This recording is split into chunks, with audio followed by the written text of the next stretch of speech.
A Thing of Beauty, that's the video we are going to be discussing today. That's a poem we are going to discuss today in this particular explanation video written by John Keats, part of your Flamingo textbook. Now, this particular poem is actually an excerpt from John Keats' longer poem called Endymion. The story about Endymion is that he was a young shepherd, okay, who will tend to goats and sheep. He sought out goddess Cynthia, okay, and he went through different places like the forest and the sea. And the excerpt from the poem talks about how beauty can actually motivate us in different ways. So this actually is a very beautiful poem, a lot to do about nature, very William Wordsworthian kind of style. Okay, so it talks about beauty, which is really part of the system around us, and whether we are talking about the moon, the trees, the streams, all kinds of things, the flowers, the roses, and the daffodils, and also man-made beautiful objects like be it poetry, be it stories, stories of courage, stories of valor, and mythology, which all provide us a lot of joy. So it's a story about beauty, which is why it's called A Thing of Beauty, and I'm sure you would kind of enjoy it. So the basic theme of the poem, and this is the most important line as far as the poem is concerned, is that a thing of beauty is a joy forever. You see something beautiful, it kind of stays on in your mind. You kind of appreciate that beauty. You long for that beauty, saying that, wow, what a beautiful thing it was. Even if it is like, eating a gulab jamun or eating a piece of cake, even after you've eaten it, the next day, it's quite possible you will say, that was a beautiful taste. That was a wonderful taste. So it's a thing of joy. And you kind of remember it and kind of think about it and feel happy about having eaten that gulab jamun or cake or whatever else that you may like. Or you saw something very beautiful, or you saw some beautiful movie and I thought, wow, I really enjoyed that. So a thing of beauty, anything that kind of makes your senses happy, is a joy forever. You kind of remember it later and feel happy and revel in that joy and happiness. That kind of feeling never kind of fades away. Okay, it removes gloom. It even later on, when you're feeling negative and gloomy and you think of some kind of positive, which is why I always say, people say class 10 exams etc don't matter, right? 11th and 12th is what matters. Correct, absolutely. But class 10, what you do in class 10 is what you can actually bank on when you are in class 12, because class 12 can be much more, in fact is much more stressful than class 10.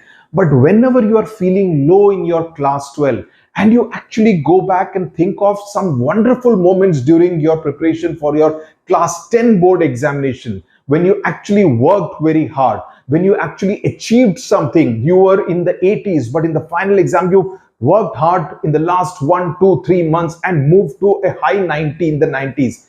That success is what inspires you. That is a thing of beauty, and that's a joy forever. Which is why I always say class 10 is the first step, and the first step is important because it has important lessons for each one of you. Anyway, let's not digress from Mr. John Keats. So in this particular poem, it is given the same story which I told you about Endymion. Let's get on with the story. Okay, with the poem. Why am I saying story? A thing of beauty is a joy forever. This is an extremely important line.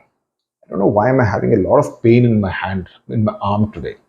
Since yesterday I lifted something very heavy, it's been paining. So even if I lift my hand to kind of write, it kind of pains.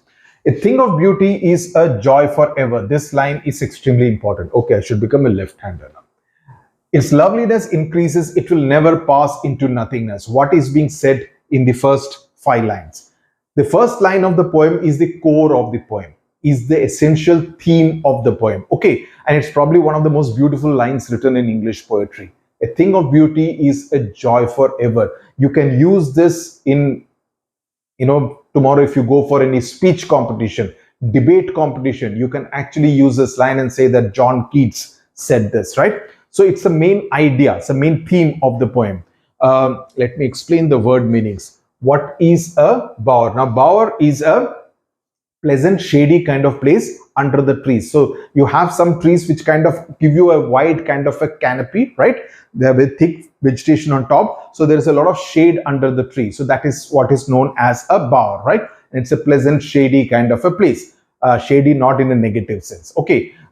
Then there is nothingness out here. Nothingness means absence of life or absence. I mean, the basic sense of emptiness, basic sense of void. So what John Keats is saying is that the beauty keeps on increasing. The loveliness keeps on increasing with the passage of time and never fades away, never passes into nothingness. The joy that a beautiful thing actually provides is a joy forever. It will never fade away. It will never pass into nothingness. It will never become empty. The example that I gave you of a gulab jamun or a nice movie, it will always remain with you in your memory, right? In your hard disk, it will be stored, but will keep a bower quiet for us and a sleep full of sweet dreams. So what he's saying is that it is like a bower. It's like sleep. It is full of sweet dreams. It's a nice, pleasant kind of a place where we can rest, full of sweet dreams, quiet for us and a sleep full of sweet dreams. So it provides what? It provides you with a sense of peace. It provides you with a sense of serenity, and it also kind of freshens you up. It's a very relaxing kind of a sentiment, and it kind of ensures that we are no longer restless. We are no longer anxious. Okay, so it's a very soothing kind of feeling which makes you feel at peace with yourself, right? There are some moments, obviously, right?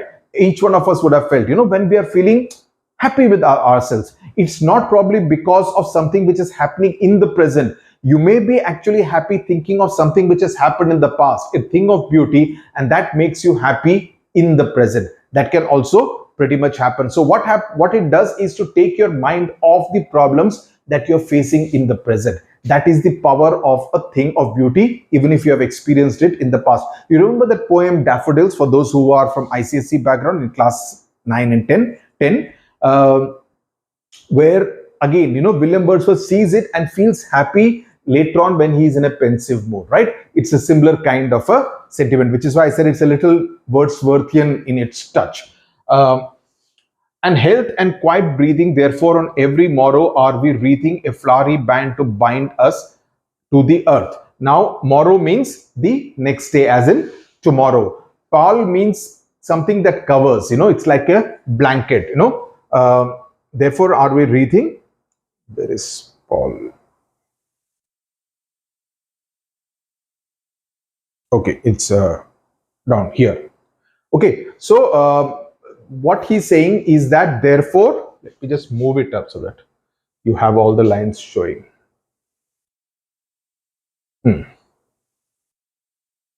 So what John Keats is now saying, Paul is here. Okay, so what he is saying is that therefore every day, that is the next day, tomorrow, are we making, that is wreathing. Wreathing means, are we making a flowery band to bind us to the earth? Are we making these beautiful things are like a band of flowers to bind us to the earth and give us a reason to keep living. Okay, they are like a connect that is being established between us and the earth. So they are like a flowery kind of a band. Again, something very beautiful. In spite of the despondence, in spite of the sadness, okay, despite the sadness, despite the lack, the dearth means despite the lack of, nobility, despite the lack of nobility, good people, noble natures, because human beings do adopt underhand kind of ways, wrong methods to fulfill their desires, unhealthy and over darkened ways. These are all the negative elements which have been mentioned. Okay, the gloomy days, the unhealthy nature, and the over darkened ways. These are all the kind of negative nature and the inhuman dearth, right? So there is a sense of a lot of negativity taking place, but in spite of all that, there is a sense that we can actually get bound to things of beauty. Let's now move to lines 13 to 19. Now, the words meanings, let me first tell you. What does sprouting mean? Sprouting essentially means it indicates growth. Boon conveys blessing. The rills that will be here, the clear rills, that refers to small streams. Okay, the clear rills refers to small streams. So let me explain to you the meaning of what now in these lines he's now going to talk specifically about the thing of environmental beauty, the kind of beauty that we see in the world around us. The mid-forest brake is another word which refers to a dense group of bushes or shrubs. Now what John Keats is saying is that we see the beauty in the sun and the moon, right? From a dark spirit, such the sun and the moon, the trees which are old and young. Trees old and young is an example of a poetic device called antithesis, old and young being used together. Sprouting a shady boon. Boon refers to blessing.